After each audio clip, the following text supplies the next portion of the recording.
Senior హీరోయిన్లకు అవకాశాలైతే వరుసగా వస్తున్నాయి కానీ ఒకప్పట్ల సాలిడ్ హిట్లు మాత్రం రావట్లేదు. సమాంతాకి మా ఇంటి బంగారం వచ్చినట్లే మాకు కూడా అలాంటి కంబ్యాకే కావాలంటున్నారు కొంతమంది పెళ్ళైన హీరోయిన్స్. మ్యారేజ్ తర్వాత రేస్లో వెనకబడిపోయారు వాళ్ళు. ప్రస్తుతం చేతిలో క్రేజీ సినిమాలు ఉన్నా కూడా సెకండ్ ఇన్నింగ్స్ కు ఊపిరిపోసే సినిమా కోసమే వాళ్ళ వెయిటింగ్. ఇండస్ట్రీలో ఎంతమంది కొత్త భామలొస్తున్నా సీనియర్ హీరోయిన్ల క్రేజ్ మాత్రం తగ్గట్లేదు. కాకపోతే హిట్టే కాస్త వెక్కిరిస్తోంది వాళ్లను.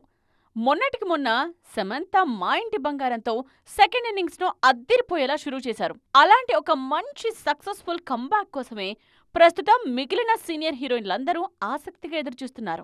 సాధారణంగా పెళ్లి తరువాత రేస్లో కాస్త వెనకబట్టం సహజమే. కాజల్ అగర్వాల్ విషయంలోనూ ఇదే జరుగుతోంది. వరుసగా సినిమాలైతే చేస్తున్నా సరైన సాలిడ్ హిట్ మాత్రం రావట్లేదు.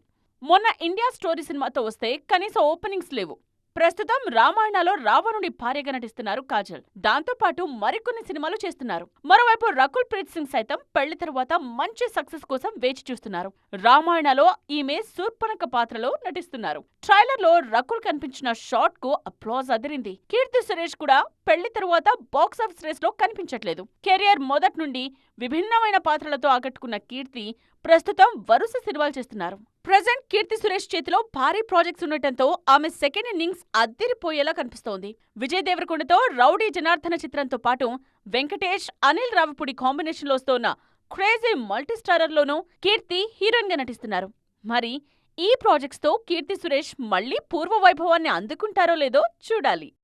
పెళ్ళైన హీరోయిన్లు మాత్రమే కాదు, ఒకప్పుడు టాలీవుడ్ లో చక్రం తిప్పిన ఇంకొంతమంది సీనియర్ భామలు కూడా సెకండ్ ఇన్నింగ్స్ లో సాలిడ్ సక్సెస్ కోసం ఎదురు చూస్తున్నారు. శృతి హాసన్, అనుష్క, త్రిష, రాశి ఖన్నా, పూజా హెగ్డే ఇలా చెప్పుకుంటూ పోతే లిస్టు చాలా భారీగానే ఉంది. మరి సీనియర్స్ అంతా ఫామ్ లోకి వచ్చేది ఎప్పుడు? అసలు ఈ బ్యూటీస్ కు పూర్వ వైభవం వస్తుందా? ఒకప్పుడు గ్లామర్ పాత్రలతో రఫ్ఫాడించిన శృతి హాసన్ ప్రస్తుతం తమిళ సినిమాలకే పరిమితమైపోయారు. అరుంధతి, బాహుబలి లాంటి భారీ విజయాలు అందుకున్న అనుష్క శెట్టి చేతిలో మాత్రం ఇప్పుడు చెప్పుకోదగ్గ కొత్త ప్రాజెక్టులేవీ లేవు. ఈ ఇద్దరు స్టార్ హీరోయిన్లకి పునర్వైభవం రావాలంటే ఏదైనా అద్భుతం జరగాల్సిందే. ఒకప్పుడు టాలీవుడ్ ప్రేక్షకుల్ని అలరించిన రాశి ఖన్నా ఇక్కడ అవకాశాలు తగ్గడంతో బాలీవుడ్, కాలీవుడ్ వైపు అడుగులేస్తున్నారు. అక్కడ బిజీగానే ఉన్నారిప్పుడు. అలాగే వరుస పరాజయాలతో రేస్లో వెనుకబడిన పూజా హెగ్డేకు తెలుగు ఇండస్ట్రీ మరో ఛాన్స్ ఇస్తోంది. దుల్కర్ సల్మాన్ సరసన శ్రీశ్రీ, అల్లు అర్జున్, లోకేష్ కనగరాజ్ సినిమాలతో పూజ సక్సెస్ ట్రాక్ ఎక్కాలని చూస్తున్నారు. 20 ఏళ్లుగా స్టార్డమ్ అనుభవిస్తున్న త్రిష తమిళంలో సత్తా చాటుతున్నా తెలుగులో మాత్రం సాలిడ్ హిట్ కోసం చూస్తున్నారు. ప్రస్తుతం చిరంజీవితో విశ్వంబర సినిమా చేస్తున్నారిమ. ఈ సోషియో ఫ్యాంటసీ సినిమా ఫలితమే త్రిష టాలీవుడ్ ఫ్యూచర్ ని డిసైడ్ చేయనుంది. మొత్తానికి ఒకప్పుడు బాక్సాఫీస్ ని షేక్ చేసిన ఈ సీనియర్ భామలందరికీ అర్జెంట్ గా ఒక సాలిడ్ బ్లాక్ బస్టర్ పడాలిప్పుడు. కాకినాడ పోర్టులో షూటింగ్ చేస్తూ గాయపడిన బాలకృష్ణకు సర్జరీ కూడా జరిగింది. ప్రస్తుతం ఆయన రెస్ట్ తీసుకుంటున్నారు. అక్కడి వరకు అంతా బాగానే ఉంది. ఇంతకీ ఆయన ఎన్ని రోజులు రెస్ట్ తీసుకోబోతున్నారు? ఈ విశ్రాంతి గోపీచంద్ మలినేని సినిమాపై ఎలాంటి ఎఫెక్ట్ చూపించబోతుంది? ఎన్నాళ్ళు ఈ సినిమా షూటింగ్ కి బ్రేక్ పడుతోంది? కోలుకొని బాలయ్య షూట్ కి మళ్లీ వచ్చేది ఎప్పుడు? మొన్న మధ్య కాకినాడ పోర్టులో జరిగిన యాక్షన్ సీన్స్ చిత్రీకరణలో గాయపడ్డ బాలయ్యకు ఇటీవల సర్జరీ విజయవంతంగా పూర్తయింది. ఆయన పూర్తిగా కోలుకోవడానికి కనీసం 6 నుండి 8 వారాల పాటు విశ్రాంతి అవసరమని వైద్యులు ఖచ్చితంగా తేల్చి చెప్పారు. సెప్టెంబర్లో జరిగే వైద్య పరీక్షల తర్వాత ఆరోగ్య పరిస్థితిని బట్టే బాలయ్య మళ్లీ కెమెరా ముందుకు ఎప్పుడు వస్తారు అనేది తేలనుంది. బాలయ్య అక్టోబర్ కంటే ముందు సెట్స్ లో అడుగుపెట్టే అవకాశం లేకపోవడంతో గోపీచంద్ మలినేని చిత్ర షూట్ ప్రస్తుతానికి ఆగింది. అయితే ఈ ఖాళీ టైం వేస్ట్ చేయకుండా బాలయ్య లేని సన్నివేశాలను చిత్రీకరించాలని దర్శకుడు ప్లాన్ చేస్తున్నారు. బాలకృష్ణ ఆరోగ్యపరంగా పూర్తి స్థాయిలో కోలుకొని వచ్చాకే ఆయనకు సంబంధించిన ప్రధాన సన్నివేశాల షూటింగ్ పునఃప్రారంభం కానుంది. ఈ ఊహించని పరిణామాలతో గతంలో అనుకున్న డిసెంబర్ టార్గెట్ రీచ్ అవ్వడం కష్టమే. దీంతో సంక్రాంతి బరిలో దిగాలని చూస్తున్నారు బాలయ్య. ఒకవేళ పండక్కి కుదరకపోతే 2027 సమ్మర్ రేసులో NBK 111 దిగడమైతే పక్కా. వీరసింహారెడ్డి తర్వాత గోపీచంద్ మలినేనితో బాలయ్య చేస్తున్న సినిమా ఇది. మాఫియా బ్యాక్ డ్రాప్ లో ఈ సినిమా తెరకెక్కుతుంది. హరీష్ హీరోగా త్రినాథరావు నక్కిన డైరెక్షన్ లో రూపొందుతున్న out and out commercial entertainer నేను రెడీ. కోనేరు సత్యనారాయణ సమర్పణలో శివకాంచన, లత కోనేరు నిర్మిస్తున్న ఈ సినిమా ప్రమోషన్లో భాగంగా మెరుపులే అంటూ సాగే సెకండ్ సింగిల్ ను గ్రాండ్ గా లాంచ్ చేశారు. విజయవాడ కేల్ యూనివర్సిటీ క్యాంపస్ లో జరిగిన ఈ వేడుకకు సీనియర్ దర్శకుడు వివి వినాయక్ ముఖ్య అతిథిగా హాజరయ్యారు. ఇక ఆ ఈవెంట్ హైలైట్స్ ఏంటో మీరు కూడా చూడండి.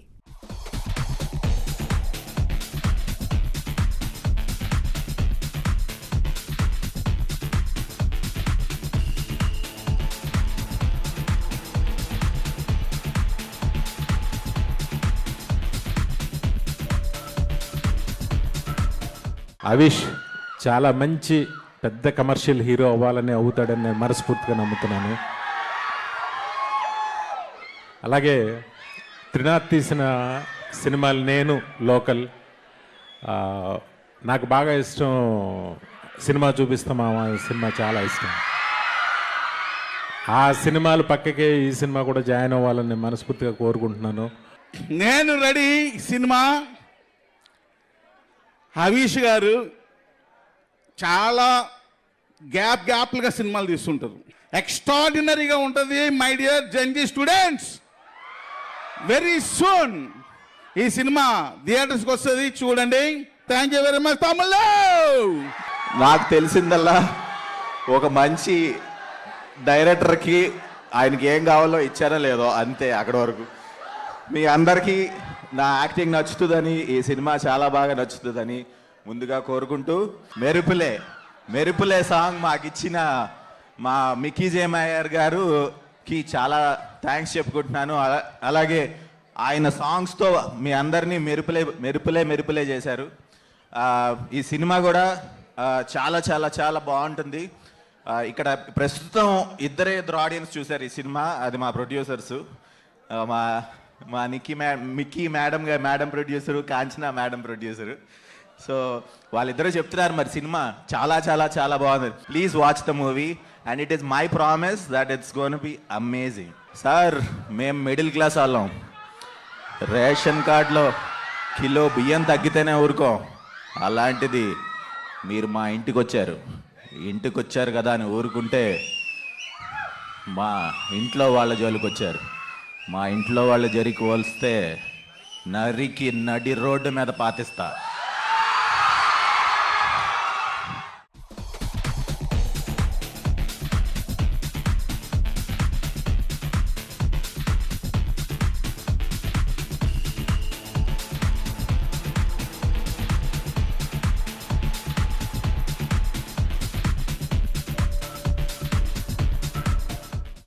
ఇది వాళ్ళ సైమా 2.0. మరిన్ని latest and interesting movie updates తో మళ్ళీ కలుద్దాం. అంతవరకు చూస్తూనే ఉండండి టీవీ9.